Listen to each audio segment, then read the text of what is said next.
Naga Sasra dan Sabuk Kinten. Karya Singgi Hadi Mintarja. Jilid 4 bagian 1. Kembali hati Wadas Gunung terperanjat melihat kelincahan Mahesa Jenar. Mengertilah ia sekarang kenapa Pasingsingan memaksanya membawa 20 orang anak buahnya bersama-sama untuk menangkap satu orang saja. Ternyata buruannya memang bukan orang biasa. Tetapi Wadas Gunung adalah orang yang berpengalaman cukup, sehingga ketika ia melihat sikap Mahesa Jenar dan orang berkapak itu saling membelakang, tahulah ia maksudnya. Untuk mencegah kesulitan-kesulitan selanjutnya, cepat-cepat ia memerintahkan untuk menghantam lawan sebelum mereka mencapai keseimbangan dalam bekerja bersama. Ia sendiri beserta tokoh-tokoh rombongan itu segera melancarkan serangan-serangan yang berbahaya. Tetapi karena perubahan keadaan yang demikian cepatnya itu, tidak semua anak buah Wadas Gunung dapat mengikuti jalan pikiran pimpinannya, sehingga dalam pelaksanaannya terjadilah kekacauan. Karena lawan mereka berkumpul pada satu titik, maka ketika mereka akan menyerang bersama-sama, terjadilah desak-mendesak di antara mereka, sehingga mereka tidak leluasa mempergunakan senjata masing-masing. Dalam keadaan yang demikian, segera Mahesa Jenar mengambil keuntungan yang sebesar-besarnya. Mahesa Jenar segera meloncat maju, dan memutar tombak berkaitnya seperti baling-baling. Kemudian dengan gerakan yang sangat mengejutkan lawannya, Mahesa Jenar langsung menyerang beberapa orang yang berdiri di hadapannya. Mendapat serangan yang tak terduga-duga ini, tak seorang pun sempat mengelak diri, sehingga dalam satu ayunan Mahesa Jenar sekaligus dapat melukai 4 orang anggota gerombolan Lawa Ijo, dan melemparkan beberapa senjata dari tangan pemiliknya. Melihat kejadian itu, tergetarlah hati para anggota gerombolan Lawa Ijo, sehingga hampir serentak mereka berdesakan mundur. Untunglah bahwa para pemimpin gerombolan itu cepat bertindak. Serentak mereka berloncatan maju dan dengan dahsyatnya mereka melakukan serangan-serangan balasan. Melihat orang ini tampil, segera Mahesa Jenar menarik diri serta menyesuaikan kedudukannya dengan orang yang bersenjatakan kapak, yang ternyata telah pula memutar kapaknya untuk melindungi dirinya dan sekali-sekali menyambar mereka yang berani mendekatinya. Dalam siasat perkelahian ternyata Wadas Gunung pun tak kalah cerdiknya. Untuk memecah kerjasama lawannya, segera Watu Gunung memerintahkan untuk melumpuhkan kedudukan yang lemah. Karena itu berkumpullah tokoh-tokoh mereka untuk menyerang orang berkapak itu bersama-sama. Tetapi maksud ini pun segera diketahui oleh Mahesa Jenar, karena itu katanya kepada orang berkapak itu, "Kisanak, baiklah kita selalu bergerak, supaya tak dapat mereka patahkan batas di antara kita." Kali ini orang berkapak itu pun tidak menjawab, tetapi rupanya ia pun mengerti maksud Mahesa Jenar. Maka ketika Mahesa Jenar mulai dengan loncatan-loncatannya ke sana kemari, orang itu pun selalu menyesuaikan dirinya, meskipun ia tidak selincah Mahesa Jenar. Melihat perubahan cara bertempur Mahesa Jenar, Wadas Gunung mengeluh dalam hati. Belum lagi rencananya dapat berjalan lancar, ia harus sudah menghadapi keadaan baru. Sehingga kembali timbul kekacauan di barisannya. Kesempatan ini pun dipergunakan oleh Mahesa Jenar dan orang berkapak itu. Dengan deras sekali kapak raksasa itu terayun, dan 3 buah senjata melesat dari tangan pemiliknya, dan sekaligus 2 orang tersobek dadanya. Di samping itu dengan lincahnya pula Mahesa Jenar mengadakan serangan.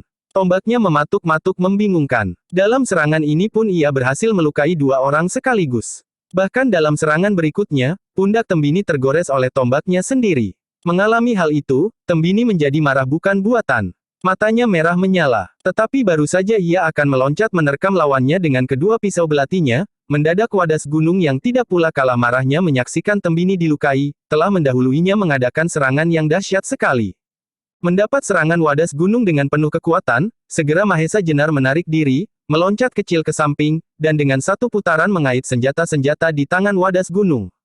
Tetapi Wadas Gunung pun cukup siaga. Segera ia menarik kedua tangannya. Sayang bahwa ia agak terlambat sehingga satu dari pisaunya tak dapat dipertahankan sehingga jatuh dari tangannya. Wadas Gunung adalah seorang pemarah yang keras hati. Bahkan karena marahnya, kadang-kadang ia kehilangan perhitungan. Juga pada saat itu, ia pun menjadi mata gelap. Dengan sebuah pisau yang masih ada di tangannya, ia meloncat menyerang Mahesa Jenar sejadi-jadinya. Serangan ini ternyata sangat menguntungkan Mahesa Jenar, sebab belati Wadas Gunung lebih pendek dari tombak berkait yang dipegang oleh Mahesa Jenar. Karena itu Mahesa Jenar sama sekali tidak menghindar. Hanya tombaknya yang dijulurkan menanti terkaman Wadas Gunung. Melihat mata tombak mengarah ke dadanya, Wadas Gunung terperanjat. Tetapi ia telah terlanjur meloncat keras sekali. Maka segera ditariknya pisaunya untuk menangkis tombak Mahesa Jenar. Tetapi tangan Mahesa Jenar adalah tangan yang perkasa, sehingga pukulan pisau Wadas Gunung, yang tak dapat dilakukan dengan sepenuh tenaga, karena ia sendiri baru dalam keadaan meloncat, tidaklah banyak artinya. Tetapi pada saat terakhir, Bagolan telah berusaha menyelamatkan pemimpinnya. Dengan sekuat tenaga ia melemparkan bola besinya ke arah kepala Mahesa Jenar. Melihat bola besi bertangkai itu melayang ke arahnya sedemikian kerasnya, maka mau tidak mau Mahesa Jenar harus berusaha menghindar dengan menggerakkan kepalanya. Dan tepat pada saatnya, kembali Tembini yang meskipun sudah terluka, menunjukkan kegesitannya bergerak. Dengan satu loncatan Tembini memukul tombak berkait Mahesa Jenar yang sedang berusaha menghindari bola besi itu, sekuat-kuat tenaganya. Maka terdengarlah suara berdentang senjata beradu. Oleh pukulan Tembini dengan kedua buah pisau belati panjangnya, ujung tombak Mahesa Jenar berhasil digerakkan. Meskipun demikian Wadas Gunung tak dapat membebaskan dirinya sama sekali, sehingga ujung tombak berkait itu merobek paha kanannya. Sambil mengerang kesakitan, Wadas Gunung meloncat beberapa langkah mundur. Tetapi karena kesakitan yang amat sangat, ia pun beberapa kali terhuyung-huyung hampir jatuh. Kejadian itu rupanya sangat berpengaruh pada semangat bertempur Wadas Gunung. Meskipun ia menyesal sekali tak dapat membalaskan dendam adiknya serta pemimpinnya, tetapi tak adalah yang dapat dilakukan. Ia juga menjadi marah sekali kepada orang berkapak yang telah mencampuri urusannya. Selain itu juga kepada Sagotra, salah seorang anak buahnya, ia menjadi marah sekali, serta berjanji dalam hatinya, bahwa anak itu diketemukan pastilah akan dikupas kulit kepalanya. Sebab dalam keadaan yang sedemikian sulit, ia sama sekali tidak menampakkan dirinya. Dalam keadaan yang demikian tidak ada jalan lain bagi Wadas Gunung kecuali harus menyelamatkan diri, meskipun hanya untuk sementara, sampai dapat tersusun kekuatan untuk membalas dendam.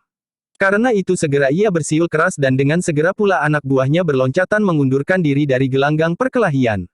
Bagolan, yang ternyata mempunyai tenaga raksasa, segera mendukung Wadas Gunung, dan dengan cepatnya berlari menjauhi lawannya. Sementara itu, yang lain berusaha melindungi apabila mereka dikejar. Melihat lawan-lawannya berlari, Mahesa Jenar sama sekali tidak berusaha mengejarnya. Orang berkapak itu juga tidak.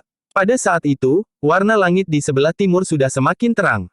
Bayangan pepohonan serta bentuk-bentuk batang-batang ilalang menjadi semakin jelas. Juga wajah orang berkapak itu menjadi jelas pula. Kalau selama ini, kecuali karena gelapnya malam, juga karena Mahesa Jenar tidak sempat mengamati orang berkapak itu, kini ia dapat dengan jelas melihat wajahnya. Dan ketika Mahesa Jenar melihat wajah orang itu, darahnya tersirap, seakan-akan ada sesuatu masalah yang memukul rongga dadanya. Karena itu sampai beberapa saat ia berdiri diam seperti patung. Sedang orang berkapak itu, setelah melihat bahwa lawan-lawan Mahesa Jenar berlari, berdiri seperti acuh tak acuh saja. Juga ketika ia melihat Mahesa Jenar memandangnya dengan wajah yang membayangkan keruwetan hatinya, orang berkapak itu sama sekali tidak mempedulikannya. Akhirnya, setelah agak tenang hatinya, Mahesa Jenar segera mendekati orang itu sambil berkata, "Terima kasih atas segala pertolongan yang telah aku terima, sehingga aku terbebaskan dari tangan mereka." Orang itu masih saja berdiri acuh tak acuh. Meskipun demikian ia menjawab pula, "Tak usah kau menyatakan terima kasih kepadaku. Ketahuilah bahwa kedatanganku membawa suatu masalah yang harus kita selesaikan. Kalau aku menolongmu, itu adalah karena aku takut bahwa masalah kita akan tetap merupakan masalah yang tidak selesai." Mendengar jawaban orang itu, sebenarnya Mahesa Jenar merasa sedikit tersinggung oleh ketinggian hatinya. Tetapi meskipun demikian ia berusaha juga menyabarkannya. Katanya pula, "Bagaimanapun kali ini engkau telah melepaskan aku dari kekuasaan mereka. Mungkin, jawab orang itu masih sedingin tadi, tetapi belumlah pasti bahwa kau dapat melepaskan diri dari persoalan yang kau hadapi sekarang." Kembali Mahesa Jenar terpaksa menyabarkan dirinya. Meskipun hatinya bergetar hebat. Sampai orang tadi melanjutkan, "Kedatanganku kemari adalah pertama-tama karena seseorang merasa mempunyai pinjaman sesuatu barang kepadamu. Dan tak seorang pun dapat disuruhnya menyerahkan kembali. Akulah yang menyanggupkan diri untuk mengembalikan barang itu kepadamu. Kedua, adalah karena masalahku sendiri. Masalah yang pada saat itu kau putar balikkan kenyataannya dengan mengumpankan seorang yang sama sekali tak berarti. Kau kira bahwa dengan perbuatan yang demikian itu kau akan dapat menyembunyikan kenyataan untuk seterusnya. Dengan kesombonganmu, menyediakan diri dalam sayembara tanding itu, aku kira kau adalah seorang yang benar-benar jantan. Tetapi menghadapi suatu masalah terakhir, kau melarikan diri." Darah Mahesa Jenar benar-benar bergolak hebat. Tuduhan-tuduhan yang datang bertubi-tubi seperti mengalirnya sungai yang sedang banjir melanda dirinya tanpa diduga-duganya. Sebenarnya Mahesa Jenar bukanlah termasuk seorang pemarah.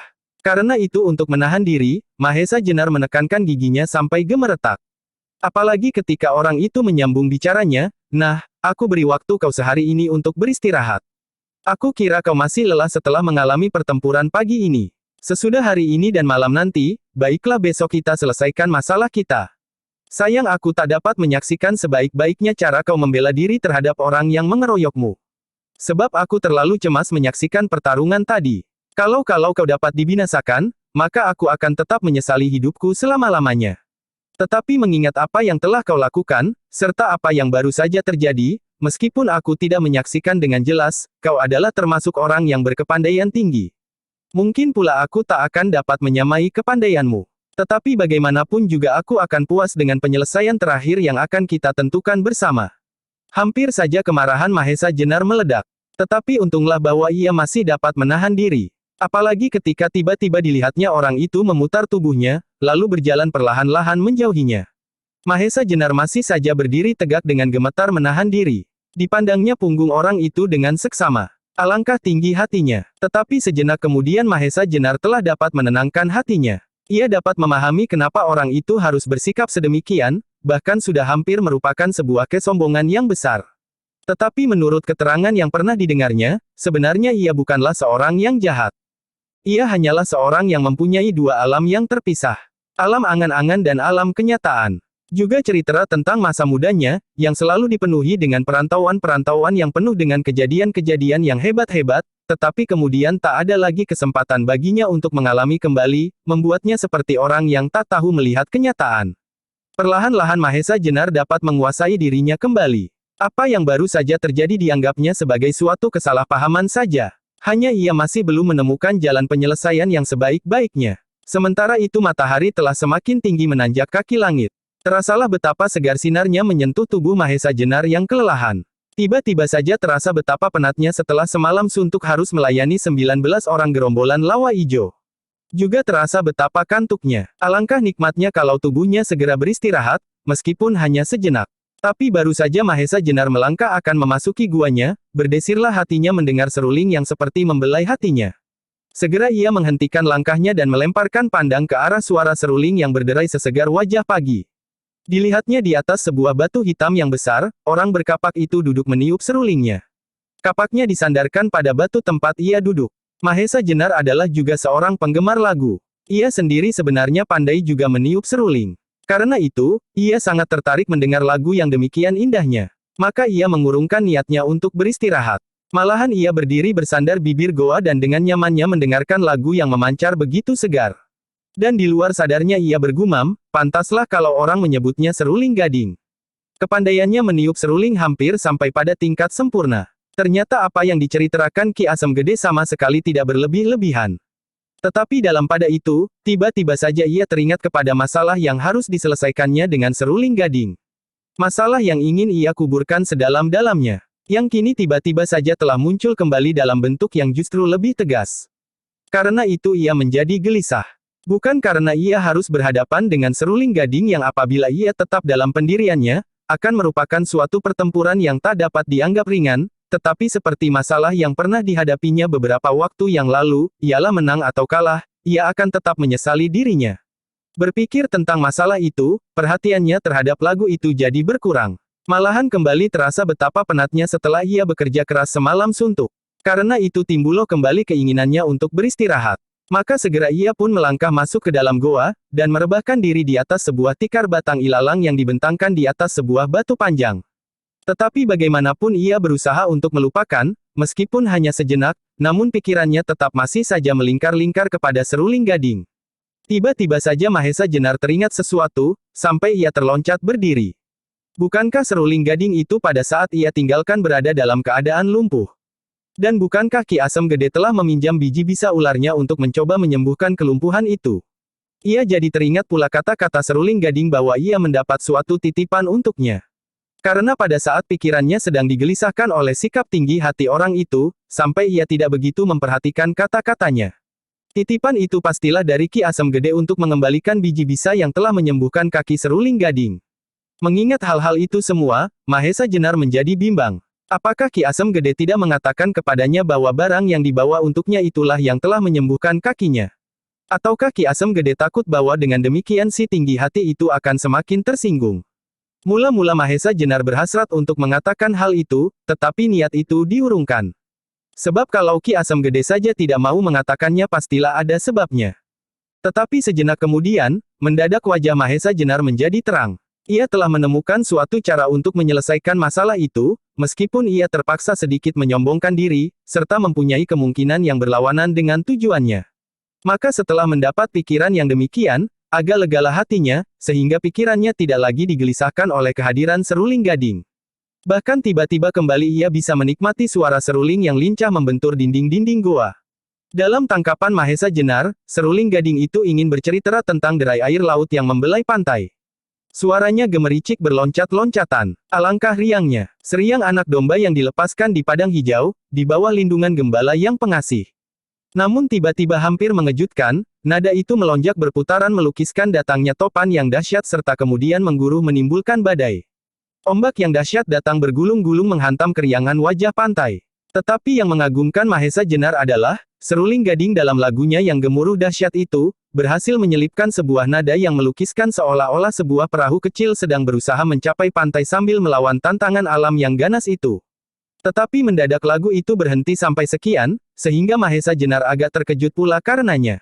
Rupanya seruling gading dengan demikian ingin mengatakan kepadanya bahwa ia sendiri, dalam perjalanan hidupnya, bagaikan sebuah perahu kecil yang diombang-ambingkan gelombang keadaan yang maha dahsyat.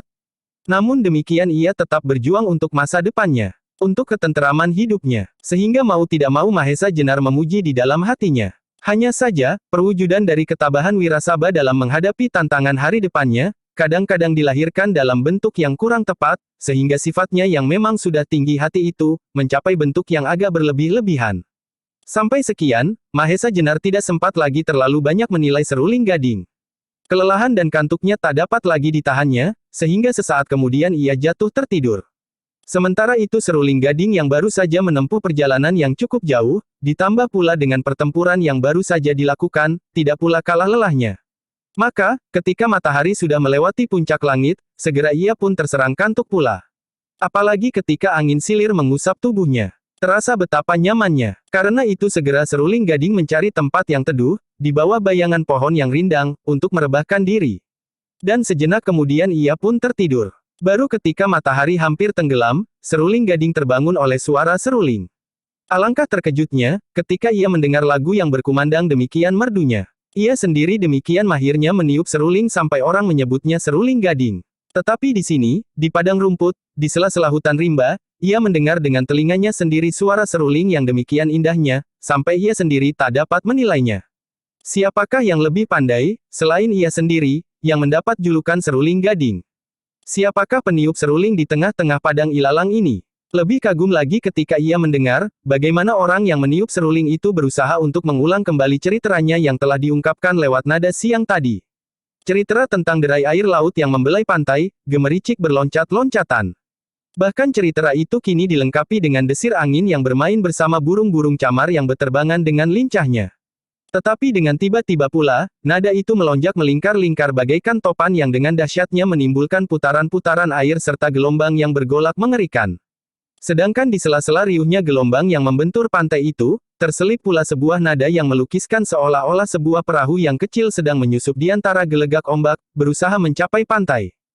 Sampai sekian perasaan seruling gading menjadi tegang.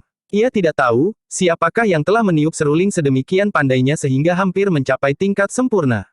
Juga ia sama sekali tidak tahu maksud peniup seruling itu, kenapa ia berusaha melukiskan kembali ceritanya, meskipun dalam ungkapan yang berbeda, tetapi mempunyai bentuk yang sama.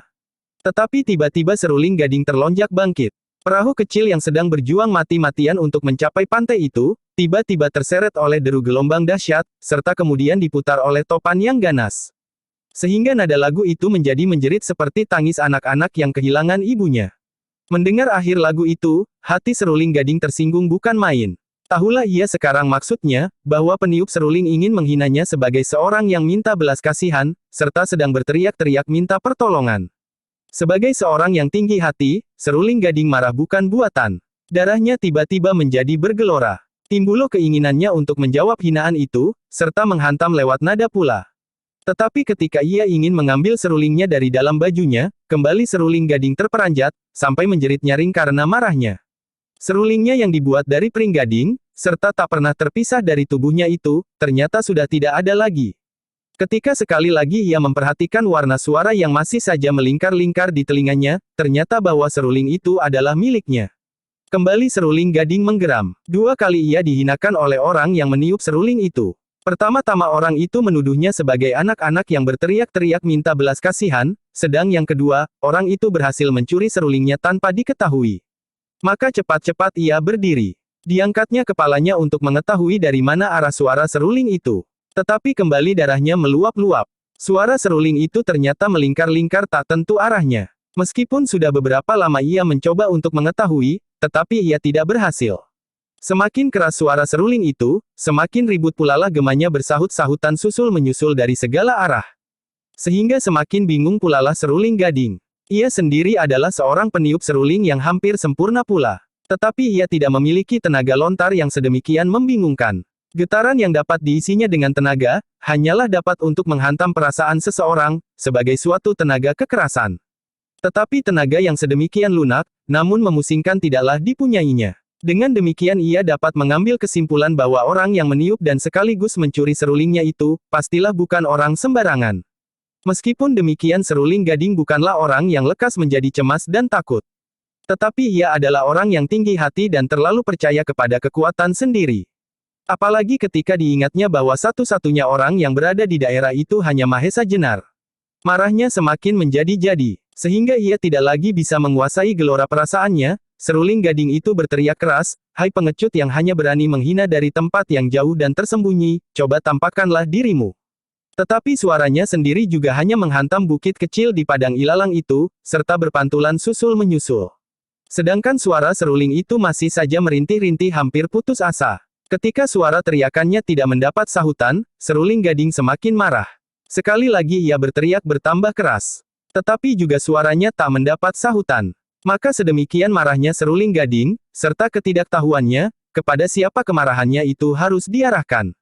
Tiba-tiba kapaknya diayunkannya deras sekali menghantam sebatang pohon sebesar tubuh orang, yang berdiri di hadapannya. Sedemikian besar tenaganya, sehingga pohon itu sekaligus berderak-derak patah dan roboh seketika. Bersamaan dengan robohnya pohon itu, terdengarlah suara memujinya dari kejauhan. "Bagus, bagus Wirasaba. Tenagamu memang tenaga raksasa." Seruling gading terkejut mendengar suara itu. Segera ia membalikkan diri untuk mencari siapakah yang telah memujinya. Tetapi juga ia tak dapat menemukan seseorang. Apalagi pada saat itu matahari telah tenggelam. Yang tampak hanyalah bentuk-bentuk bukit-bukit kapur dan puntuk-puntuk kecil yang dibalut oleh hitamnya malam. Rasanya darah seruling gading sudah benar-benar mendidih. Ia merasa sebagai seorang kanak-kanak yang sedang dipermainkan. Demikian bingung serta marahnya, akhirnya ia berlari ke mulut goa di Bukit Kapur, di mana dilihatnya Mahesa Jenar siang tadi masuk. Kembali di sana ia berteriak ke dalam goa. "Hai, pengecut yang tak tahu malu. Keluarlah. Tak perlu kita menunggu esok. Marilah kita selesaikan masalah kita sekarang juga." Seruling gading berteriak asal berteriak saja, tanpa mengharapkan jawaban. Sebab telah sekian kali ia melakukannya, namun tidak ada jawaban. Tetapi tiba-tiba saat itu terdengarlah orang menjawab, sehingga malahan seruling gading terkejut sampai tersentak. Arah jawaban itu ternyata sama sekali tidak dari dalam goa, tetapi malahan dari arah belakangnya, sehingga secepat kilat ia pun membalikkan diri. "Wirasaba," kata suara itu, "janganlah kau terlalu cepat berpanas hati. Sebab dengan demikian itu, akan mudah menghilangkan ketenangan berpikir. Kalau kita tidak lekas-lekas menjadi marah, mungkin kau tidak akan terlalu sulit mencari aku. Nah di sinilah aku." Mendengar kata-kata itu, serta ketika ia melihat bahwa orang yang dicarinya itu duduk di atas batu hitam, tempat ia meniup seruling siang tadi, tubuhnya menjadi gemetar karena kemarahan yang memuncak. Benar-benar ia dipermainkan. Karena itu, tanpa berpikir panjang segera ia berlari ke arah bayangan di atas batu hitam itu. Apalagi ketika ia melihat bahwa orang yang dicarinya itu benar-benar Mahesa Jenar, maka menggeramlah seruling gading. "Setan, kau jangan mencoba menolong dirimu, menakuti aku dengan permainan hantu-hantuan itu.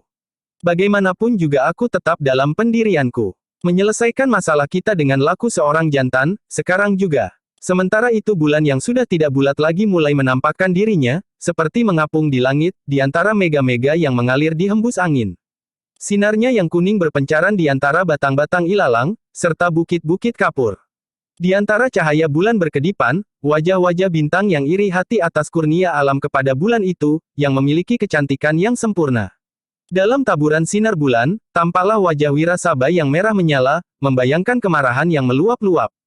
Tangan kanannya menggenggam kapaknya erat sekali, siap diayunkan untuk membelah kepala Mahesa Jenar. Mahesa Jenar melihat gelagat itu. Karena itu ia pun segera mempersiapkan diri, meskipun tampaknya ia tidak mengubah sikap duduknya. Bahkan masih dengan tersenyum ia berkata tidak menjawab tantangan seruling gading. Wirasaba, maafkan kalau aku meminjam serulingmu tanpa izinmu. Sebab aku tidak mau mengganggu membangunkan kau, nampaknya kau terlalu nyenyak tidur. Mungkin kau pun sangat lelah setelah menempuh perjalanan yang begitu jauh serta permainan pagi tadi yang sama sekali tak menyenangkan. Cukup, bentak Wirasaba. Jangan kau coba lagi merendahkan aku. Sebaiknya kau jangan terlalu yakin akan kehebatanmu dengan mengalahkan Samparan dan Watu Gunung, serta dengan pertunjukanmu pagi tadi. Sebelum kau mampu melenyapkan diri dalam satu kedipan mata, jangan kau merasa dirimu tak terkalahkan.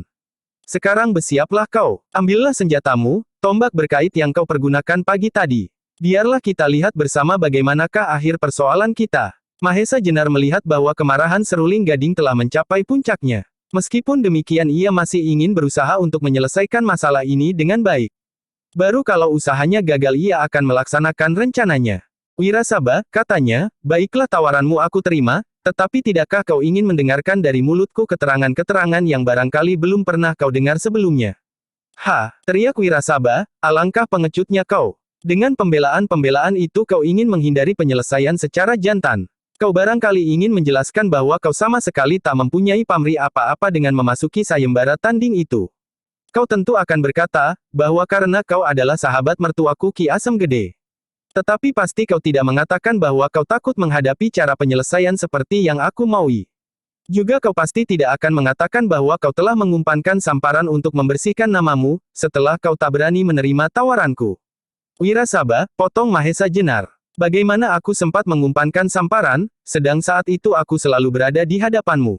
Oh, jawab seruling gading, tidakkah ada pencuri yang berhasil mengambil milik orang lain di hadapan orang itu sendiri? Sampai sekian Mahesa Jenar yakin bahwa seruling gading tidak lagi dapat diajak berunding. Karena itu kemungkinan yang lain adalah, menyelesaikan menurut rencananya. Maka katanya, Wirasaba yang digelari orang seruling gading, kau adalah orang yang perkasa dengan memiliki kekuatan yang jauh lebih besar daripada kekuatan orang biasa.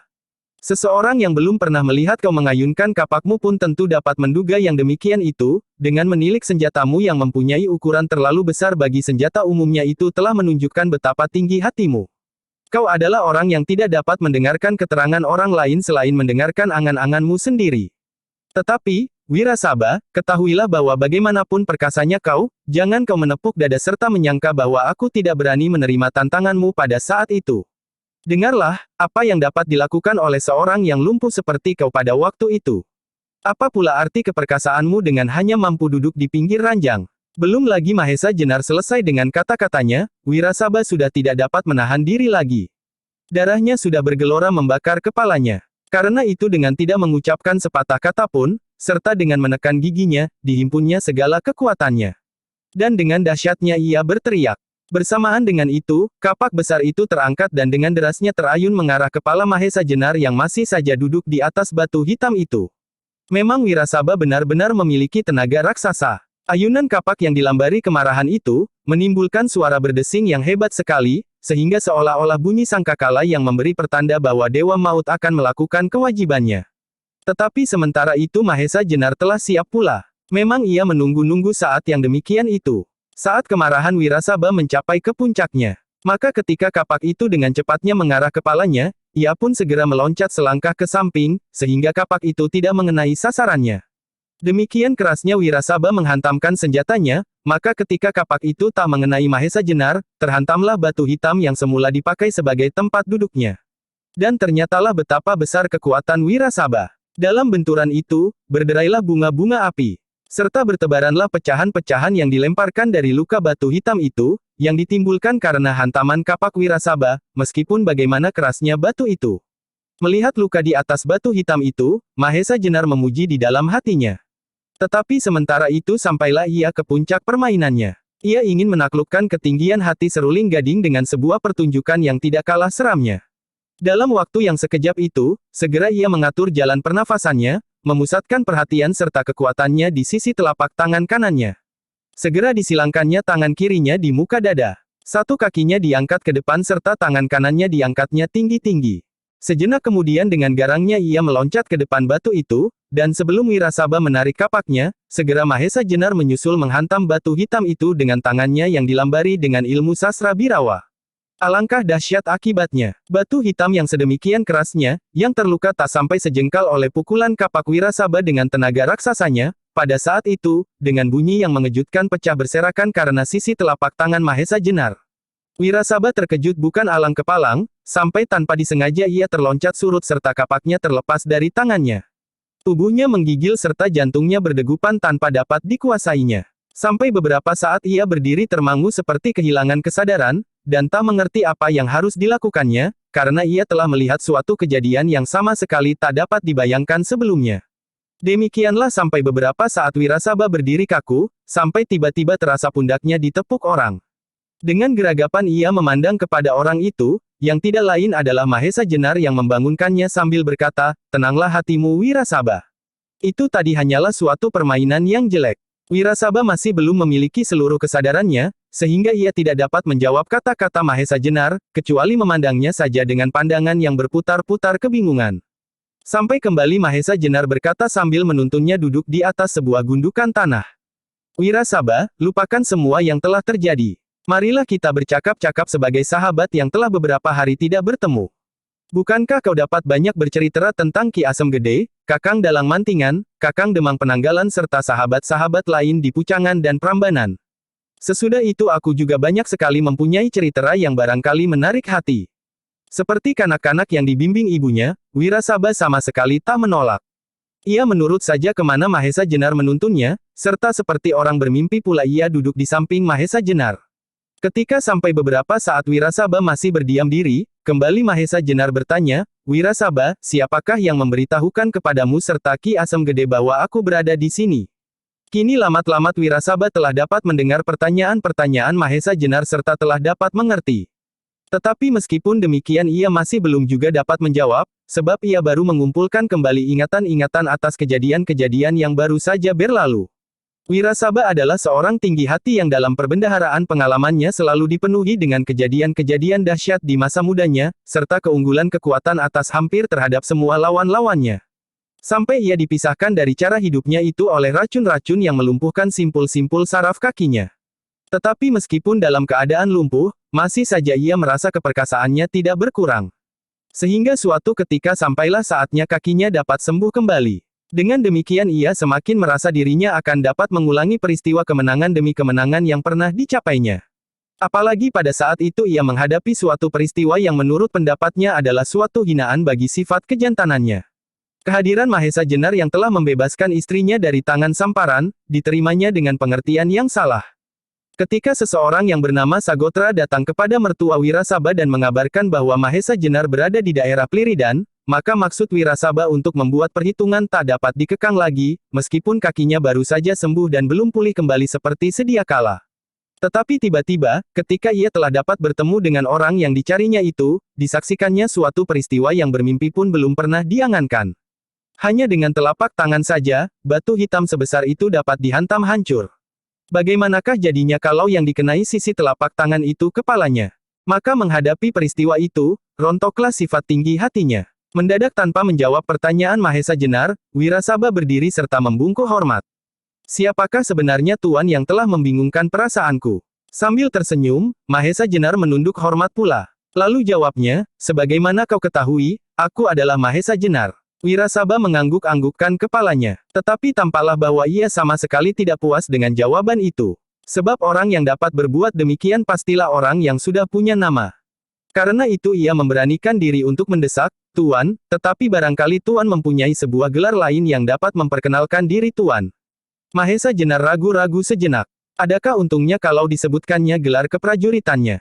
Tetapi kemudian ia berpikir, barangkali dengan demikian ia dapat mengurangi kepahitan yang baru saja dialami oleh Wirasaba. Sebagai seorang yang tinggi hati, pastilah Wirasaba akan menderita batin untuk seterusnya kalau ia sampai dapat dikalahkan oleh orang yang tak bernama. Karena itu, jawabnya, "Wirasaba, ketahuilah bahwa sebenarnya akulah yang bernama Rangga Tohjaya." Mendengar nama itu, membersitlah warna merah di wajah Wirasaba, serta jantungnya berdegup keras. Pantaslah kalau yang dapat berbuat sedemikian dahsyatnya itu adalah orang yang bergelar Rangga Tohjaya. Karena itu kembali ia membungkuk hormat sekali. Serta dengan suara yang berat penuh penyesalan ia berkata, Tuan Rangga Tohjaya yang perwira, maafkanlah segala kelancanganku. Karena Tuan telah berbuat kemurahan hati untuk membebaskan istriku. Maka berdosalah aku, yang telah berani menuduhkan hal yang sama sekali tidak wajar kepada Tuan. Karena itu aku serahkan diriku kepada Tuan untuk menerima hukuman apapun yang Tuan kehendaki, kembali Mahesa Jenar tersenyum. Jawabnya, Wirasaba, tidaklah ada hukuman yang pantas aku berikan kepadamu. Sebab wajarlah kalau seseorang dalam perjalanan hidupnya suatu kali mengalami keterlanjuran. Hanya pengalaman yang demikian itulah yang dapat menjadi peringatan. Bahwa untuk selanjutnya kita harus lebih hati-hati dalam tiap-tiap tindakan kita. Tetapi selain dari itu semua, tadi kau katakan bahwa kau mendapat suatu titipan dari seseorang. Apakah itu? Wirasaba menjadi seperti tersadar. Jawabnya cepat, Tuan, aku mendapat titipan dari mertuaku Ki Asem Gede. Sebuah bumbung kecil yang aku tidak tahu isinya. Sesudah berkata demikian segera Wirasaba mengambil bumbung dari kantong ikat pinggangnya dan diserahkannya kepada Mahesa Jenar.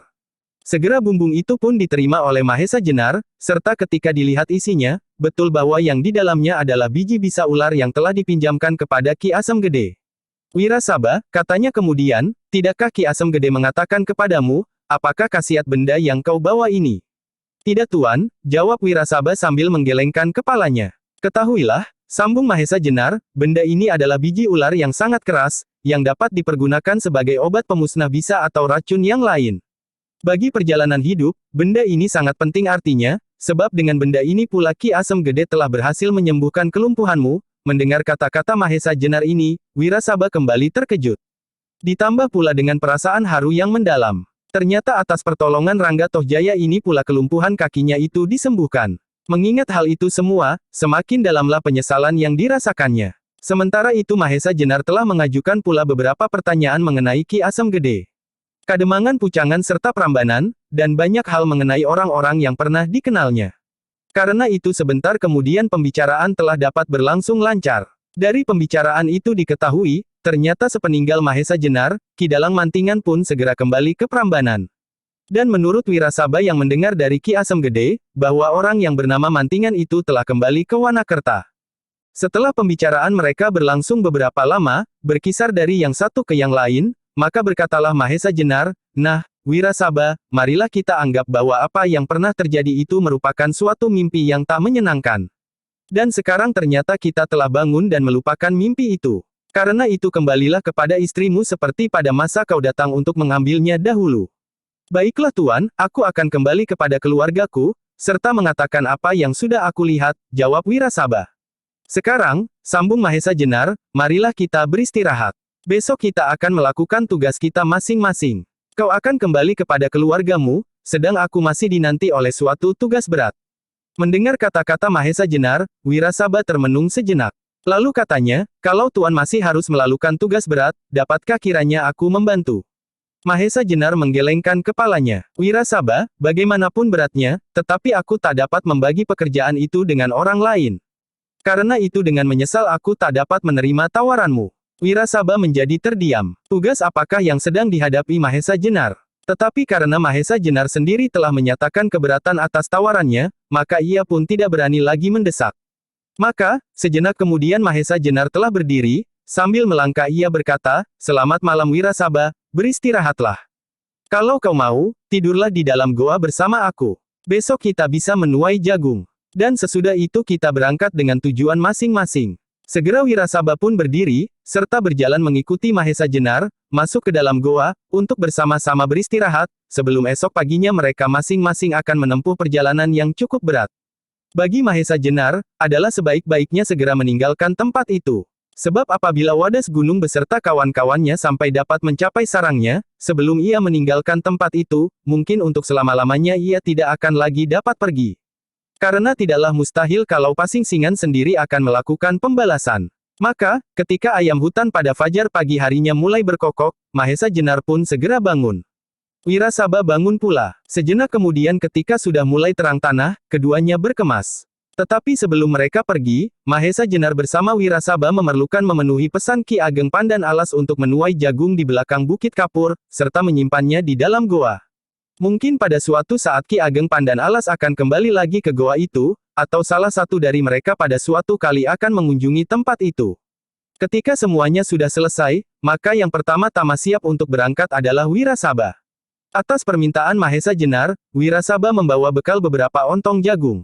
Sesudah sekali lagi Wirasaba minta maaf serta menyatakan terima kasihnya, maka segera ia pun berangkat ke timur, kembali kepada keluarganya dengan perasaan yang seolah-olah baru sama sekali. Sepeninggal Wirasaba, segera Mahesa Jenar pun ingat akan tugasnya. Maka tanpa disengaja, ia berdiri di atas sebuah gundukan tanah sambil memandang ke arah barat, ke arah hutan Mentaok yang pekat oleh pepohonan liar, dari yang paling kecil sampai yang paling besar. Pohon-pohon raksasa serta pohon-pohon yang membelit. Meskipun masih agak jauh, tetapi lamat-lamat hutan yang liar itu telah tampak sebagai suatu tabir yang di belakangnya tersembunyi banyak sekali rahasia dan bahaya. Mahesa Jenar menarik nafas dalam-dalam. Ia sama sekali tidak pernah takut untuk menghadapi bahaya yang bagaimanapun besar. Tetapi sebagai seorang prajurit, ia bisa memperhitungkan tindakan-tindakannya. Apa yang harus diusahakannya sekarang adalah membebaskan keris naga sasra dan sabuk inten dari tangan Simarodra. Sebelum itu berhasil, harus dihindari kemungkinan-kemungkinan yang akan menggagalkan usahanya. Bahaya yang paling besar yang dihadapinya, apabila ia menempuh hutan itu adalah kemungkinan bertemu dengan Pasingsingan. Sebab bila ia bertemu dengan orang itu, pastilah ia tidak akan dapat melepaskan diri. Bahkan tidak mungkin baginya untuk dapat bertahan menghadapi tokoh yang terkenal itu. Karena itu timbul pikiran dalam diri Mahesa Jenar untuk menempuh jalan lain. Ia bisa pula mengambil jalan utara. Lewat hutan turi di kaki Gunung Merapi. Lalu sesudah itu akan dilaluinya lapangan batu-batu yang luas. Konon daerah ini telah pernah dilanda banjir batu yang dimuntahkan dari Gunung Merapi, sehingga merupakan daerah yang sama sekali tak dapat ditumbuhi pepohonan. Karena itu daerah ini biasa disebut ngentak-entak. Dari sana akan sampailah perjalanan itu ke daerah hutan di lembah antara Gunung Merapi dan Merbabu. Dan apabila ia mendaki sedikit lambung Gunung Merbabu itu, akan sampailah ia di daerah Parangrantunan. Dari sana ia harus turun dan berjalan ke barat agak ke selatan. Meskipun perjalanan melewati daerah ini pun harus menerobos rimba-rimba yang tak kalah dahsyatnya dari alas Mentaok, tetapi kemungkinan untuk bertemu dengan Pasingsingan adalah tipis sekali. Maka, setelah mempertimbangkan masak-masak, akhirnya Mahesa Jenar mengambil keputusan untuk mengambil jalan utara, meskipun daerahnya agak lebih sulit. Kecuali hutan-hutan yang cukup lebat, juga harus didaki tebing-tebing yang curam serta harus dituruni lembah-lembah yang terjal. Setelah tetap hatinya, maka dengan berbekal beberapa ontong jagung, Mahesa Jenar segera berangkat. Tidak ke barat, tetapi ke utara, untuk menghindari kemungkinan rintangan-rintangan yang akan dapat menggagalkan usahanya. Saat itu, matahari telah cukup tinggi. Sinarnya telah terasa hangat mengenai tubuh. Tetapi meskipun demikian, burung liar masih bersiul ramai, seolah-olah menyatakan ucapan selamat jalan kepada Mahesa Jenar yang sedang memulai kembali perjalanannya untuk menemukan pusaka yang lenyap dari perbendaharaan Kraton Demak. Namun demikian pikirannya masih saja terganggu oleh kata-kata samparan, bahwa yang sedang diperebutkan oleh golongan hitam itu adalah keturunannya saja dari keris naga sasra dan sabuk inten, jadi bukan keris aslinya. Kalau demikian, bila Simarodra benar-benar menyimpan keris itu, adalah hanya keturunannya saja, ataukah aslinya seperti yang digambarkan oleh Ki Ageng Pandan Alas? Sebab, dalam hal ini, dua tokoh ternama ternyata mempunyai pendapat yang berbeda tentang keris naga sasra dan sabuk inten.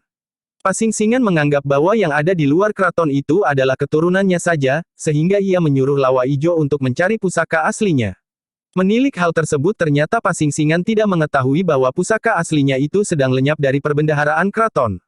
Demikianlah dengan beberapa pemikiran dan persoalan Mahesa Jenar berjalan dengan cepatnya, dengan satu harapan untuk dapat segera sampai ke tempat tujuannya. Menurut perhitungannya, apabila tidak ada suatu halangan, ia akan sampai ke tujuan kira-kira 5 hari 4 malam.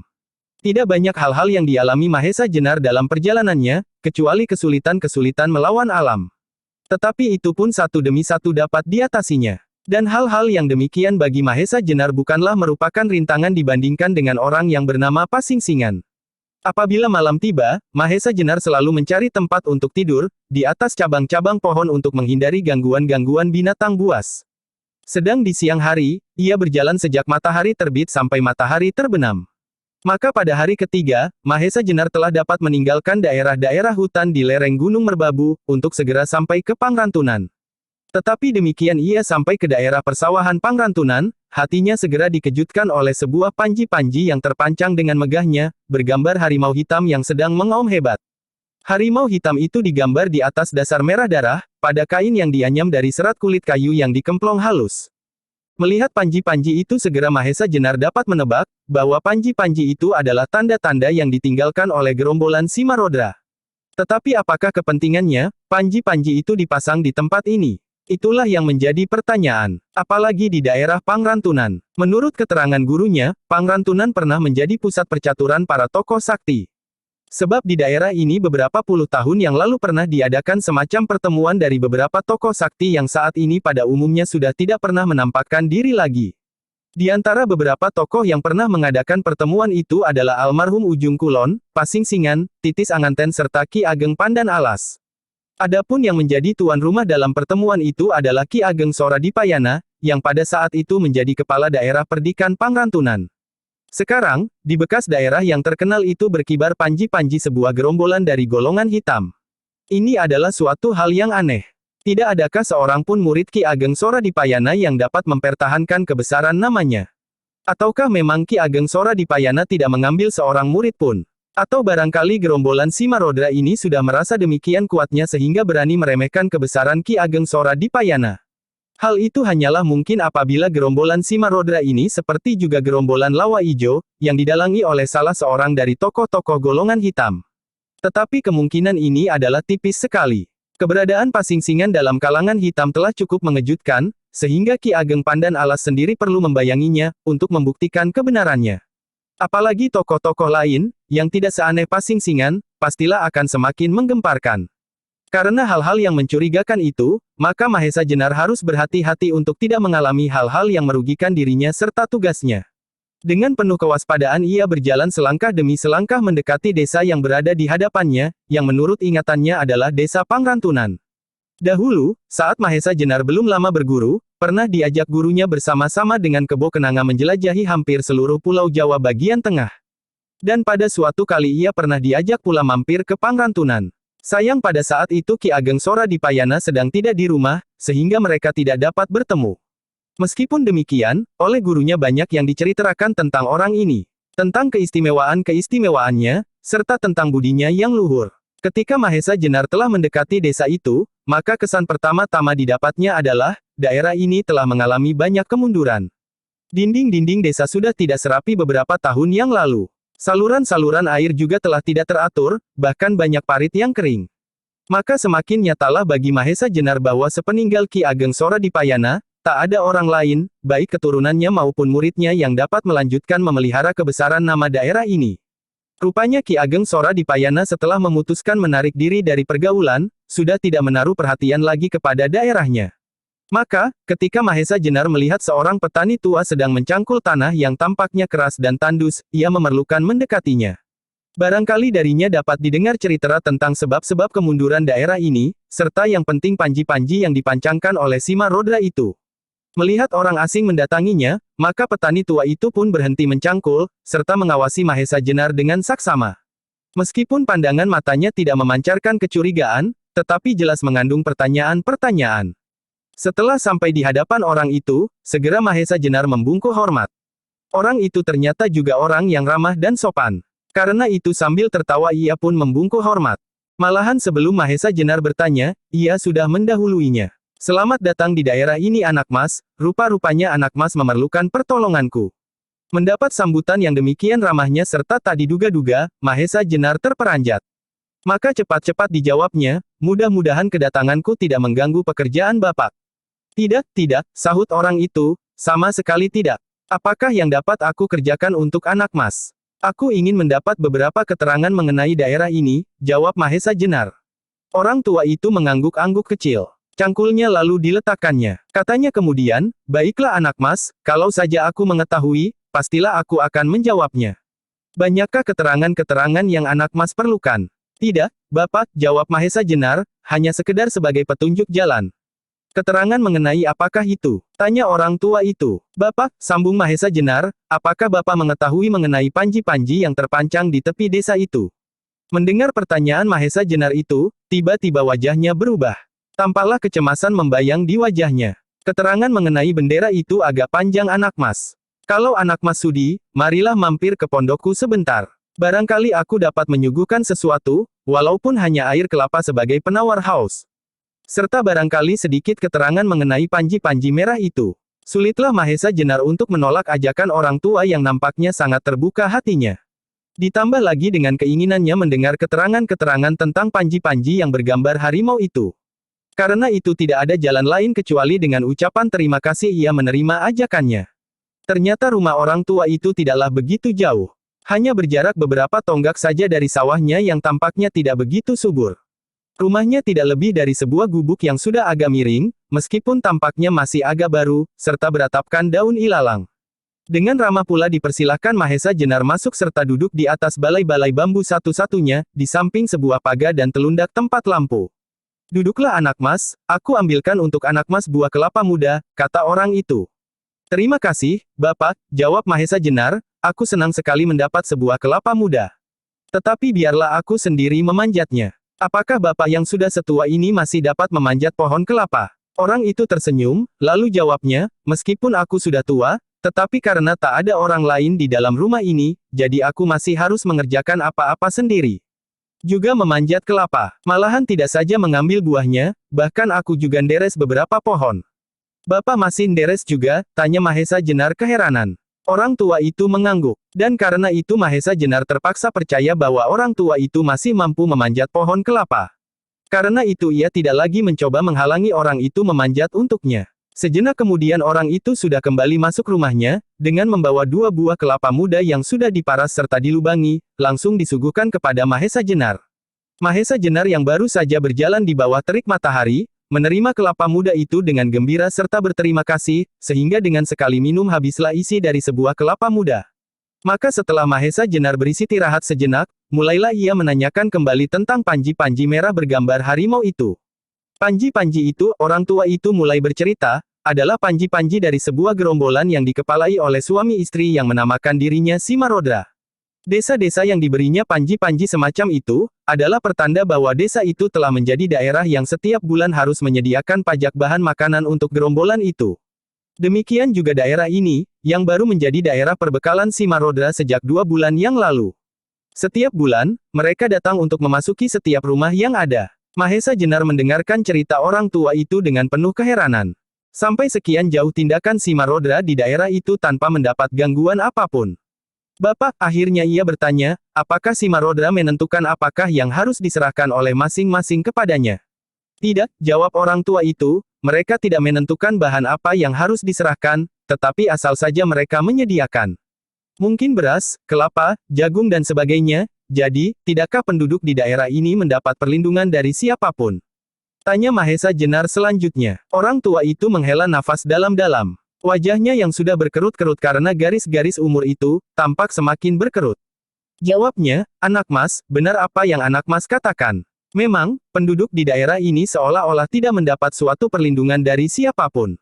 Sebab daerah ini adalah daerah perdikan, yang sebenarnya segala sesuatu, seluk-beluk pemerintahan dan keamanan serta kesejahteraan rakyatnya telah bulat-bulat diserahkan kepada daerah ini sendiri. Tetapi pimpinan daerah perdikan yang sekarang ini rupanya tidak begitu menghiraukan keadaan rakyatnya. Bukankah daerah ini mula-mula dipimpin oleh seorang sakti serta bijaksana yang bernama Ki Ageng Sora Dipayana? Menyela Mahesa Jenar. Ya, jawab orang tua itu. Tetapi Ki Ageng itu telah lama mengundurkan diri dari pemerintahan. Daerah Pangrantunan ini sepeninggalnya dibagi menjadi 2 bagian, dan masing-masing diserahkan kepada 2 orang putranya. Maksudnya jelas, supaya tidak ada rebutan di antara mereka. Tetapi akibatnya adalah seperti sekarang ini. Daerah utara yang dipimpin oleh Ki Ageng Gajah Sora, yang berkedudukan di Banyu Biru mengalami kemajuan yang pesat. Tetapi daerah ini, yang dipimpin oleh adiknya, Ki Ageng Lembu Sora, dan berkedudukan di Pamingit, mengalami kemunduran dalam hal kesejahteraan rakyatnya. Pangrantunan, yang pernah menjadi pusat pemerintahan, sekarang tidak lebih dari sebuah desa kecil yang terpencil di lambung Gunung Merbabu ini. Tampaklah wajah orang tua itu semakin bersedih.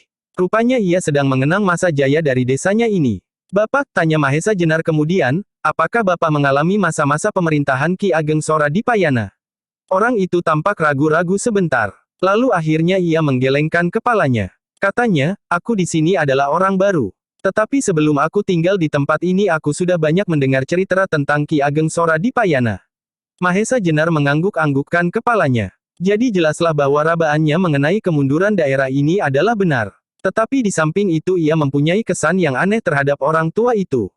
Menilik caranya bicara, pastilah ia bukan orang biasa seperti yang tampak pada tata lahirnya, yang tidak lebih dari seorang petani miskin. Anak mas, orang tua itu melanjutkan, pada hari ini, kebetulan adalah hari pungutan pajak. Karena itu, tak seorang pun yang meninggalkan rumahnya. Mereka menanti dengan setia, kedatangan para pemungut pajak. Dan karena itu pula lah maka tadi tak seorang pun yang anak mas jumpai di sawah, kecuali aku. Kenapa Bapak tidak berbuat seperti orang lain? Desak Mahesa Jenar. Orang itu menggelengkan kepala. Aku tak mau, jawabnya. Belum lagi mereka habis bercakap-cakap, tiba-tiba terdengarlah derap beberapa ekor kuda. Orang tua itu tampak agak terkejut. Katanya, anak mas, itulah mereka datang.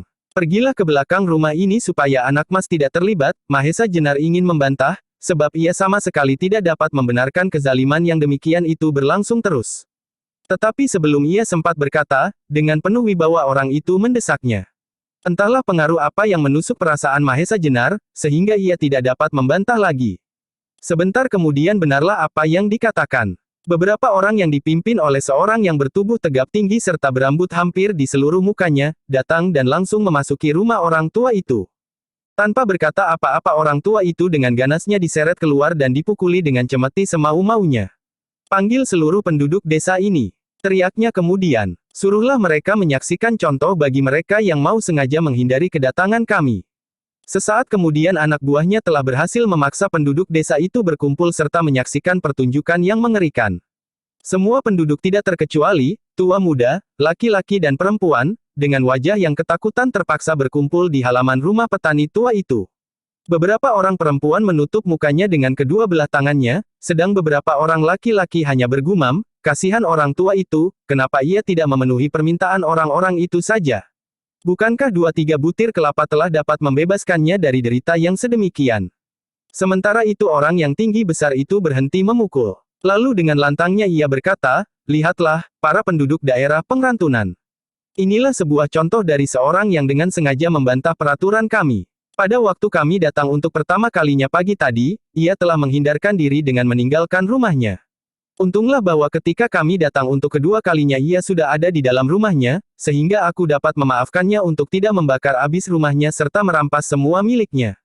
Tetapi meskipun demikian kami anggap perlu untuk sedikit memberi pelajaran kepadanya. Selesai mengucapkan kata-kata itu, kembali cemetinya terayun-ayun di udara serta dengan derasnya memukul-mukul orang tua itu. Segera beberapa jalur garis-garis merah darah membekas di punggung yang sudah berkerut-kerut serta hampir tak berdaging itu. Kembali beberapa orang memejamkan matanya. Apalagi ketika orang tinggi besar itu semakin keras memukul, terdengarlah jeritan-jeritan tertahan keluar dari mulut orang tua yang disiksa dengan ganasnya itu. Tetapi meskipun demikian, meskipun ada kesan-kesan kesetia kawanan di antara penduduk, ternyata sama sekali tidak berani berbuat sesuatu. Beberapa ratus orang laki-laki yang tampaknya juga tegap-tegap dan kuat, tak dapat berbuat apa-apa melihat salah seorang warga desanya disiksa di hadapan matanya oleh tidak lebih dari 10 orang. Ini adalah suatu hal yang aneh. Hanya dalam waktu berapa tahun saja, desa ini tidak hanya mengalami kemunduran kemakmuran serta pemerintahan tetapi juga mengalami kemunduran jiwa yang sangat mengejutkan. Suatu daerah di mana seorang sakti yang bernama Sora Dipayana tinggal dan memerintah, kini mengalami suatu penghinaan yang sedemikian besarnya tanpa perlawanan sedikit pun. Mahesa Jenar yang kemudian menggabungkan diri dengan para penduduk setempat menyaksikan semua itu dengan darah yang bergolak. Ia tidak bisa membiarkan kelaliman-kelaliman serta kemaksiatan semacam itu berlangsung. Tetapi meskipun demikian ia mempertimbangkan juga beberapa kemungkinan. Sayang bahwa saat itu ia masih belum bisa menjajaki kekuatan Simarodra yang sebenarnya. Ia juga mempunyai dugaan bahwa apabila terjadi sesuatu dengan orang-orangnya di suatu daerah pasti Simarodra tidak akan tinggal diam. Mungkin daerah itu akan digilasnya habis, serta dijadikan lautan api. Karena itu Mahesa Jenar jadi berbimbang hal ini pasti merupakan salah satu sebab kenapa tak seorang pun yang berani menentang peraturan Simarodra, kecuali malahan seorang tua yang sudah putih seluruh rambutnya. Juga merupakan suatu sebab kenapa hanya dengan 10 orang, mereka berani melakukan tugasnya, bahkan berani melakukan siksaan yang sedemikian kejamnya. Sementara itu, cemeti orang Brewo yang gagah itu masih tetap memukul-mukul dengan bunyi yang menyentak-nyentak. Juga dari mulut orangnya sendiri pun tak habis-habisnya terdengar caci maki dan umpatan-umpatan yang kotor. Melihat semuanya itu, hati Mahesa Jenar semakin tidak tahan lagi. Tetapi hanya karena perhitungan keselamatan penduduk setempat, ia tidak segera bertindak. Ia telah memutuskan untuk mengikuti gerombolan itu sampai jauh keluar desa. Di sanalah ia akan memuntahkan segala kemauan hatinya, kemarahannya serta kebenciannya. Sebab dalam wawasannya, ke-10 orang itu tidaklah lebih dari kelinci-kelinci yang sama sekali tak bekerja, kecuali hanya berteriak-teriak saja. Tetapi tiba-tiba hatinya menjadi tak tahan lagi, ketika ia melihat orang tua yang kesakitan itu dengan menangis-nangis memeluk kaki orang yang tinggi besar dan sedang memukulinya itu, minta untuk dimaafkan. Tetapi apa yang didapatnya, adalah tidak saja pukulan-pukulan cemeti, juga kakinya yang besar-besar itu, yang sedang dipeluk demikian eratnya, dengan sekuat tenaga dikibaskan, sehingga orang tua yang malang itu terpelanting. Pada saat itu hampir saja Mahesa Jenar meloncat maju. Tetapi, tiba-tiba terasa punggungnya ditepuk orang dengan mengandung tenaga dalam yang luar biasa besarnya. Mendapat tepukan yang bertenaga luar biasa itu, Mahesa Jenar sangat terkejut. Apalagi ketika ia menoleh dan melihat orang yang menepuknya. Malahan hampir saja ia berteriak, kalau saja orang itu tidak mendahuluinya berkata, jangan sebut namaku, panggil aku dengan sebutan lain. Orang itu tidak lain adalah Ki Ageng Pandan Alas. Sehingga demikian terkejutnya Mahesa Jenar menjawab sambil tergagap, baik Ki Ageng. Kembali Ki Ageng Pandan Alas berdesis, sambil tersenyum geli, jangan kau sebut itu.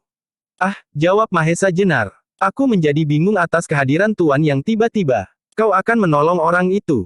Tanya Ki Ageng Pandan Alas masih berbisik. Ya, jawab Mahesa Jenar, aku tidak sampai hati melihat siksaan yang sama sekali tak berperi kemanusiaan itu. Ki Ageng Pandan Alas tersenyum dengan wajah Ki Ardi yang jenaka. Kemudian katanya, seharusnya kau berpikir sebaik-baiknya. Mendengar keterangan Ki Ageng Pandan Alas, Mahesa Jenar teringat akan kecurigaan atas pembicaraan orang tua itu. Maka jawabnya, memang, Tuan, aku merasakan beberapa keanehan dari orang itu. Nah lihatlah apa yang akan terjadi, potong Ki Ageng Pandan Alas, sambil menunjuk kepada orang tinggi besar yang sedang memukuli petani miskin itu. Benarlah bahwa sejenak kemudian terjadilah suatu hal yang sama sekali tak terduga-duga. Tiba-tiba saja orang yang tinggi besar itu tubuhnya menjadi kejang. Wajahnya berubah menjadi pucat. Beberapa kali ia meneriakkan kata-kata yang tak begitu jelas, dan hanya dalam waktu yang singkat ia terjatuh tak tahu diri. Segera terjadilah suatu kegemparan. Beberapa orang anak buahnya segera berloncatan untuk memberikan pertolongan, tetapi usaha itu sia-sia. Orang yang tinggi besar dan Brewo itu ternyata sudah tidak bernapas lagi. Melihat kejadian itu, salah seorang anggota gerombolan itu menjadi marah sekali. Ia pun bertubuh tinggi besar, tetapi tidak berewok. Rambutnya bahkan hanya tumbuh jarang-jarang. Segera ia meloncat maju dengan wajah yang merah padam. Ia sebenarnya tidak tahu apakah sebabnya maka kawannya mengalami nasib yang demikian. Tetapi karena yang menjadi sebab menurut pikirannya adalah orang tua yang tak mau mentaati peraturan itu, maka kepadanyalah kemarahannya akan ditumpahkan. Melihat sikap yang garang sekali, orang tua itu tampaknya menjadi semakin ketakutan. Maka dengan gemetar segera ia pun berlutut dan mencium kaki orang yang sedang marah itu. Tetapi juga orang itu sama sekali tak menghiraukan. Bahkan sedemikian marahnya karena ia telah kehilangan pemimpinnya, ia bermaksud membunuh saja orang tua itu. Maka dengan menggeram hebat sekali ia mencabut golok yang terselip di pinggangnya. Tetapi belum lagi ia berhasil mencabut golok itu, ia pun tiba-tiba menjadi kejang-kejang pula, dan tak lama kemudian ia pun jatuh tak sadarkan diri, untuk kemudian menghembuskan nafasnya yang penghabisan. Melihat hal itu, semakin gemparlah mereka yang menyaksikan. Terutama para gerombolan Simarodra. Kedelapan orang sisanya, bagaimanapun marahnya, tak seorang pun lagi yang berani berbuat sesuatu atas orang tua itu. Sebab mereka mengira bahwa orang tua itulah yang menyebabkan kematian kedua orang kawannya. Maka ketika salah seorang dari mereka dengan perasaan takut meloncat ke atas kudanya, yang lain pun berbuat demikian. Ketika mereka akan pergi, salah seorang dari mereka sempat pula menakut-nakuti penduduk. Kamu semua telah mencoba melawan kami. Baiklah, lain kali kami akan datang, dan membunuh kamu semua sampai ke anak cucu. Setelah mengucapkan kata-kata itu, segera mereka melarikan kuda mereka kencang-kencang. Sepeninggal mereka, penduduk yang menyaksikan peristiwa itu semua, untuk sementara tertegun kaku. Mereka tidak tahu apa yang harus mereka lakukan. Tetapi tiba-tiba mereka sadar akan arti ancaman gerombolan Simarodra itu bagi keluarga mereka masing-masing. Kalau benar hal itu akan mereka lakukan, pastilah mereka akan ludes tanpa ada yang melanjutkan nama serta garis keluarga masing-masing. Mengingat hal yang demikian itu, penduduk Pangrantunan segera menjadi ketakutan. Takut pada pembalasan yang bakal datang, karena seorang tua yang belum lama tinggal di tempat itu tidak mau memenuhi permintaan gerombolan Simarodra untuk menyerahkan 2-3 butir kelapa. Kalau mula-mula mereka merasa kasihan kepada orang tua itu, kini tiba-tiba berubah menjadi perasaan marah. Alangkah kikirnya orang tua itu. Serta karena kekikirannya maka seluruh penduduk akan mengalami akibatnya. Meskipun andai kata 2 orang anggota gerombolan itu mati karena kebetulan saja, tetapi orang tua yang kikir itulah yang menjadi sebabnya. Apalagi kalau orang tua itu sengaja meracun atau menyihirnya. Dalam pada itu tiba-tiba penduduk yang bertubuh pendek ketat penuh dengan otot-otot yang menonjol, berteriak dengan kerasnya, katanya, "Hai, saudara-saudara penduduk desa ini. Siapakah sebenarnya yang bersalah andai kata gerombolan Simarodra marah kepada kita?" Maka terdengarlah jawaban dari segenap penjuru. Orang tua itu, orang tua yang kikir itu. Orang tua yang tadi dipukuli gerombolan Simarodra itu menjadi bertambah gemetar. "Saudara-saudaraku, apakah salahku terhadap desa ini? Aku telah menerima hukumanku karena aku tidak mau membayar pajak bahan makanan kepada gerombolan Simarodra. Lalu apalagi kesalahanku terhadap kalian? Jangan banyak omong," bentak orang yang tinggi kekurus-kurusan. "Sejak kau tinggal di desa ini bulan yang lalu, kau hanya mendatangkan bencana saja. Sekarang kau mempergunakan ilmu sihir atau senjata-senjata racun untuk membunuh anggota gerombolan Simarodra itu, tanpa mempertimbangkan akibatnya. Bukankah kau tadi mendengar sendiri ancaman mereka terhadap desa kita?" Orang tua itu seolah-olah menjadi bertambah ketakutan, seperti seekor tikus yang sudah berada di dalam cengkeraman kucing yang sedang marah. Sementara semua peristiwa itu berlangsung, Mahesa Jenar yang tidak mengerti terhadap semua yang terjadi, menjadi diam kebingungan. Ia tidak tahu apa yang harus dilakukan terhadap orang tua itu. Apakah ia harus menolong ataukah dibiarkannya saja menjadi korban kemarahan penduduk? Ki Ageng Pandan Alas dapat meraba perasaan Mahesa Jenar, maka katanya, "Mahesa Jenar, jangan kau ributkan orang tua itu. Ia cukup mampu, bahkan berlebihanlah kemampuannya untuk menjaga diri." "Tuan," tanya Mahesa Jenar, "permainan apakah yang sedang dilakukan oleh orang tua itu sebenarnya? Adakah orang itu pula yang telah melakukan pembunuhan terhadap kedua orang anggota gerombolan itu?" "Ya," sahut Ki Ageng Pandan Alas. "Tangan orang itu adalah tangan maut apabila dikehendakinya. Dengan sekali tekan pada urat-urat tertentu, seseorang tidak akan dapat hidup lebih dari 5 tarikan nafas lagi." Mahesa Jenar mendengar keterangan itu dengan penuh keheranan. Alangkah saktinya, sehingga akhirnya ia bertanya, "Tuan, guruku, termasuk tuan yang mempunyai ciri keris sigar penjalin, serta yang akhir-akhir ini dengan sebuah tembang dandang gula yang merdu." "Ah," potong Pandan Alas, "kau senang pada lagu itu?" Tentu," sahut Mahesa Jenar, "tetapi siapakah orang tua itu, yang sama sekali tidak mempergunakan ciri-ciri khusus?" "Aneh kau Mahesa Jenar," jawab Ki Ageng Pandan Alas. "Kalau ciri-ciri khusus itu ditunjukkan pada setiap saat dan tempat maka ia akan kehilangan arti kekhususannya. Kecuali hanya dalam saat-saat yang perlu dan penting. Tentang orang tua itu pun demikian pula. Ia menganggap sama sekali tidak perlu untuk memperkenalkan dirinya di hadapan penduduk ini." "Tetapi siapakah sebenarnya orang itu?" desak Mahesa Jenar tidak sabar. Ki Ageng Pandan Alas tersenyum lucu, tepat seperti pada saat Sagotra mendesaknya untuk melanjutkan cerita tentang 2 ekor naga yang bertempur melawan orang bintang kemukus. "Mahesa Jenar," jawab Pandan Alas kemudian, "sebenarnya kau harus dapat menerka. Siapakah yang paling berkepentingan dengan daerah ini? Beberapa tokoh sakti yang kau kenal. Siapakah di antara mereka yang paling tersinggung apabila daerah ini sampai dinodai? Aku, yang tidak begitu berkepentingan, memerlukan untuk membuktikan kebenaran berita yang aku dengar bahwa daerah ini telah merupakan daerah yang harus menyerahkan bulu bekti kepada salah satu gerombolan aliran hitam. Bagaimanapun aku merasa tidak rela atas hal yang berlaku itu, sebab aku pernah ikut serta menikmati kebesaran daerah ini, sebagai daerah sahabatku. Tetapi untunglah bahwa yang berhak telah datang untuk melindungi daerahnya." Mendengar penjelasan Ki Ageng Pandan Alas, hati Mahesa Jenar berdesir. "Jadi," katanya, "beliau itukah Ki Ageng Soradipayana?" Jangan terlalu keras," desis Pandan Alas. Perasaan Mahesa Jenar menjadi terputar-putar tidak karuan menyaksikan kenyataan itu. Gembira, terharu, sedih dan segala macam, berkecamuk di dadanya. Seorang yang sakti, serta telah memutuskan untuk menarik diri dari pergaulan, terpaksa turun tangan, dan benar-benar mempergunakan tubuhnya sendiri, untuk soal-soal tetek bengek yang seharusnya dapat diselesaikan oleh orang lain. Tetapi di samping itu, tumbuh pulalah perasaan hormat serta kekaguman Mahesa Jenar atas sifat kepemimpinan Ki Ageng Sora di Payana. Sehingga apabila perlu, ia sendiri tidak segan-segan untuk bertindak serta mengorbankan diri. Sementara itu, kemarahan rakyat Pangrantunan rupa-rupanya sudah memuncak. Sehingga beberapa orang berteriak-teriak sambil mengacung-acungkan tinjunya. Tiba-tiba terdengar suara melengking dari seorang yang bertubuh gemuk, tinggi dan berwajah keras seperti batu, "Saudara-saudara, marilah kita tangkap saja orang itu. Kita serahkan kepada Simarodra sebagai tumbal untuk keselamatan desa kita." "Bagus, bagus. Setuju, setuju," teriak yang lain dari segala penjuru. Orang tua yang tidak lain adalah Ki Ageng Sora di Payana sendiri, tampak semakin ketakutan. Tetapi perasaan Mahesa Jenar sudah tidak lagi tersiksa menyaksikan kejadian-kejadian itu.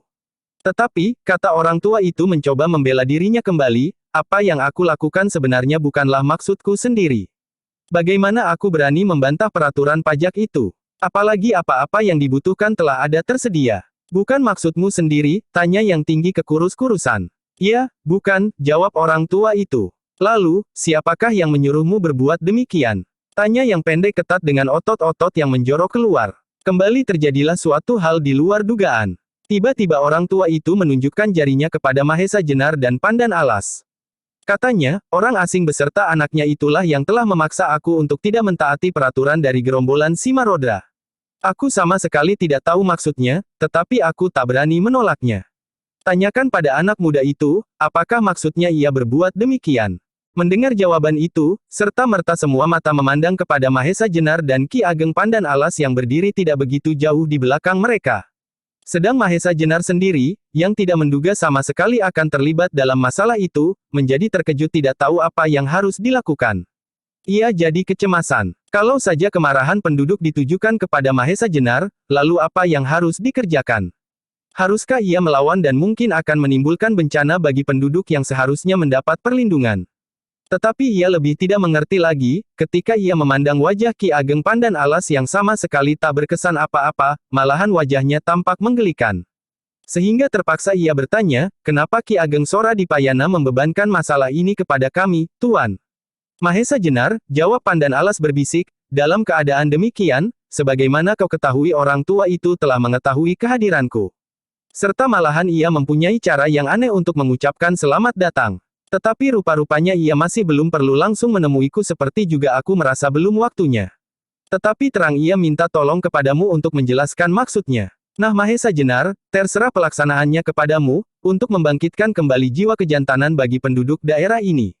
Tolonglah orang tua itu serta kalau perlu berilah sedikit penerangan dan pertunjukan yang mengesankan." Sementara itu perhatian semua orang telah tertuju kepada Mahesa Jenar dan Ki Ageng Pandan Alas. Bahkan ada di antara mereka yang sudah mulai bergerak mendekati. Seorang yang kurus pendek dengan suara yang menjerit bertanya kepada Mahesa Jenar, "Hei anak muda, benarkah kau memaksa kepada orang tua itu untuk tidak mentaati peraturan Simarodra?" Mahesa Jenar merasa akan canggung juga untuk menjawab, sampai orang kurus itu membentaknya kembali, "Ayo jawab." Tetapi Mahesa Jenar masih juga riku untuk berbuat gagah-gagahan di hadapan Ki Ageng Sora di Payana. Karena itu ia untuk beberapa saat hanya dapat memandangi wajah orang tua itu, yang tiba-tiba tidak ada lagi perhatian terhadapnya, tetapi tersenyum-senyum sambil mengangguk-angguk kepada Ki Ageng Pandan Alas. Sebaliknya wajah Ki Ageng Pandan Alas yang kemudian berubah menjadi ketakutan. Melihat permainan itu semua hampir-hampir Mahesa Jenar tak dapat menahan tertawanya. Rupa-rupanya sedemikian karib persahabatan orang-orang sakti pada saat itu, sehingga sampai hari tuanya pun mereka masih saja bergurau, meskipun dalam keadaan yang demikian. Sejenak kemudian ketika Mahesa Jenar masih juga belum menjawab, Ki Ageng Sora di Payana berteriak, "Ya, itulah orangnya yang memaksa aku untuk tidak mentaati peraturan Simarodra, sehingga mungkin akan menimbulkan bencana." Mendengar suara itu, Mahesa Jenar menjadi sadar bahwa ia harus benar-benar membantu orang tua itu untuk kepentingan kebangkitan daerah Pangrantunan. Karena itu ia menjawab, "Ya, akulah yang memaksa orang tua itu untuk tidak menyerahkan pajak kepada Simarodra." "Jadi, kaulah biang keladi dari bencana ini," teriak salah seorang dari mereka. "Tangkap juga orang itu," teriak yang lain tiba-tiba. "Bagus, tangkap juga orang itu. Kita serahkan pula kepada Simarodra untuk tumbal bersama-sama orang tua celaka itu," sahut yang gemuk tinggi serta berwajah keras seperti batu. "Tangkap, tangkap," teriak yang lain bersama-sama. Dan serentak mulailah mereka bergerak. Melihat gerakan itu Ki Ageng Pandan Alas tampaknya menjadi ketakutan sekali, sehingga tubuhnya gemetar. Dan tiba-tiba ia meloncat melarikan diri. Bersambung ke jilid 4 bagian 2.